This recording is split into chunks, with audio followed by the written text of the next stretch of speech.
अस्सलाम वालेकुम दोस्तों, आज हम शुगर के मौजू पर वीडियो बनाने जा रहे हैं। हम पाकिस्तानियों की खुराक का बड़ा हिस्सा इन अशिया पर मुश्तमिल है जिनमें शुगर की भरमार है। पहले नंबर पे है रोटी जिसमें 8 चम्मच शुगर है। एक प्लेट चावल जिसमें 17 चम्मच शुगर है। सलाद ब्रेड जिसमें 12 चम्मच शुगर है। एक अदद रस जिसमें 12 चम्मच शुगर है। एक अदद कोल्ड ड्रिंक जिसमें 20 अदद शुगर है।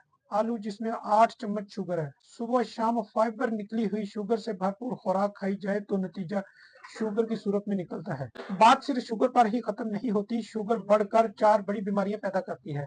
हाई ब्लड प्रेशर, आसाबी कमजोरी, जख्मों का ठीक न होना, माजूरी। हाई शुगर की वजह से triglyceride, high blood pressure, heart attack. High sugar की वजह से क्रिएटिनिन का बढ़ जाना जिससे गुर्दे फेल हो जाना। हाई शुगर शरीयाने बंद, फालज। ढेरों दवाइयां और इनके साइड इफेक्ट अलग से बर्दाश्त करना पड़ते हैं। आपकी जिंदगी में जितनी भी रोटी चावल अल्लाह ने लिखे हैं वो आप खा चुके हैं। अगर आपकी शुगर रोटी चावल खाने के साथ कंट्रोल नहीं हो रही तो आपके लिए जहर है, आपकी जान की दुश्मन है, खुदकुशी के मुतरादिफ है। अल्लाह की लाखों नेमतें हैं, वॉक करें, शुगर कंट्रोल रहेगी। शुगर के मरीज गफलत की जिस नींद में सो रहे हैं इनको झंझोड़ कर जगाने की जरूरत है। हमें फॉलो करें। फिर मिलते हैं एक नई वीडियो के साथ, तब तक के लिए इजाजत दें। अल्लाह हाफिज।